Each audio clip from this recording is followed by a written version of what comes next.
रावण की नाभि में अमृत कैसे आया?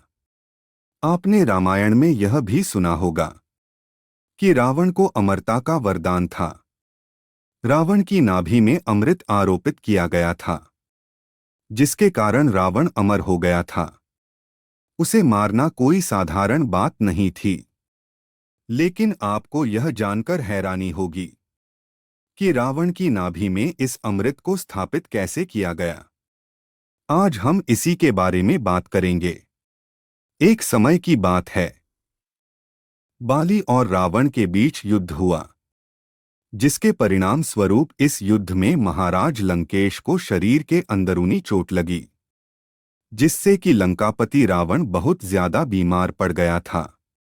इसी बात को लेकर मंदोदरी बहुत ज्यादा चिंतित हो गई और उसने मन ही मन में यह निर्णय लिया कि मैं महाराज रावण को अमर बना कर ही रहूंगी। मंदोदरी ने अपने पति को अमर बनाने के लिए अपने माता पिता की सहायता ली। मंदोदरी अपने माता पिता के पास पहुंची और उन्होंने अपनी सारी आपबीती बताई। इससे उसके माता पिता ने हाँ कर दी। लेकिन समस्या यह थी कि मंदोदरी के पास उड़कर के जाने की शक्ति नहीं थी। लेकिन मंदोदरी की मां के पास यह शक्ति थी। उसके बाद में मंदोदरी की मां ने सारी शक्तियां मंदोदरी को दे दी थी, क्योंकि मंदोदरी की मां एक देवी स्त्री थी। मंदोदरी की मां से मंदोदरी ने शक्तियां प्राप्त करके वह चंद्रलोक चली गई। चंद्रलोक में जाकर के उन्होंने चंद्रदेव के सामने अपने पति यानी कि लंकापति रावण की दीर्घायु के लिए पूजा का बहाना बनाने का नाटक रचा। चंद्रदेव तथा वहां के देवता इस बात को समझ नहीं पाए कि मंदोदरी की चाल क्या है। मंदोदरी यहाँ क्यों आई है? वैसे तो साधारण व्यक्ति इस अमृत कलश के कुंड को नहीं चुरा सकता, क्योंकि मंदोदरी के पिता द्वारा उसे स्वर्ग लोक में स्थापित किया गया था। वह भी बहुत ही चमत्कारिक तथा विद्युत शक्तियों के द्वारा इस कलश को स्थापित किया गया था, जिससे कि कोई भी व्यक्ति इस नहीं ले जा सकता।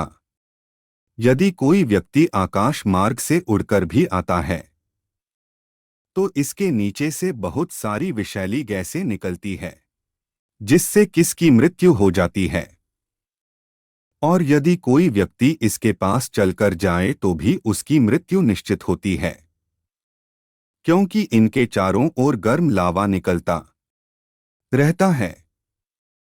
इसलिए सामान्य मनुष्य के लिए इस अमृत कलश को चुराना कोई साधारण बात नहीं थी।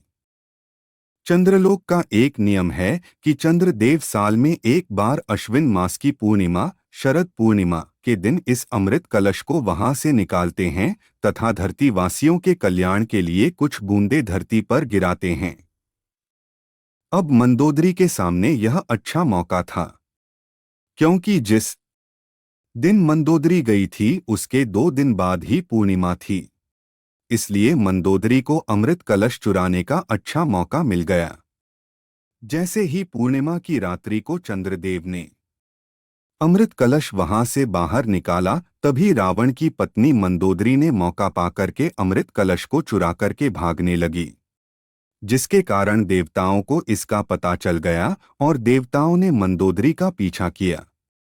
पीछा करने पर मंदोदरी बहुत ज्यादा ही घबरा गई और उसने अमृत कलश को देवलोक में एक खिड़की में छोड़ दिया तथा उसमें से अमृत की कुछ बूंदों को अपनी अंगूठी में भर करके उसके ऊपर ग्रह का नग लगा दिया और अपने साथ लेकर आ गई।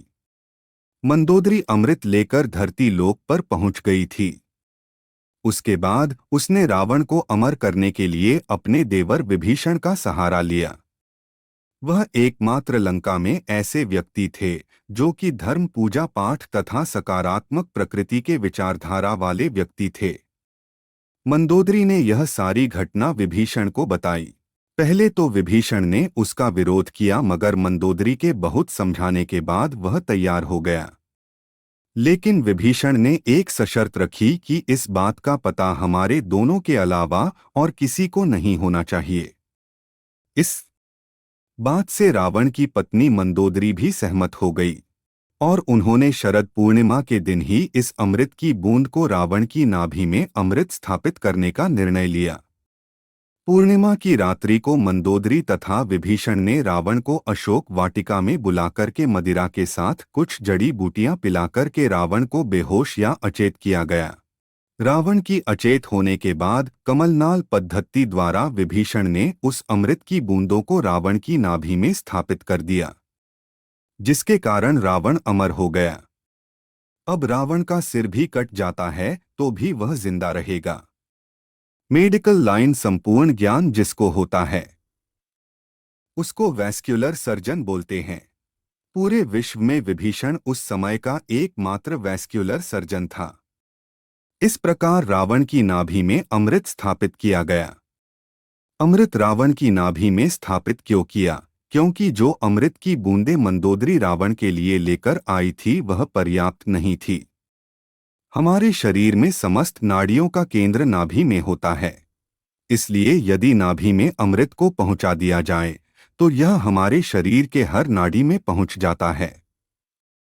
इसीलिए विभीषण ने नाभि को ही चुना। इससे रावण अमर हो गया था।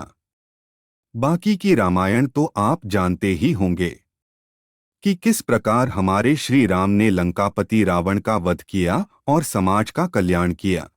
मित्रों, अगर वीडियो अच्छी लगी हो तो इस चैनल को सब्सक्राइब कर लेना और कमेंट बॉक्स में जय श्री राम लिखना ना भूलें।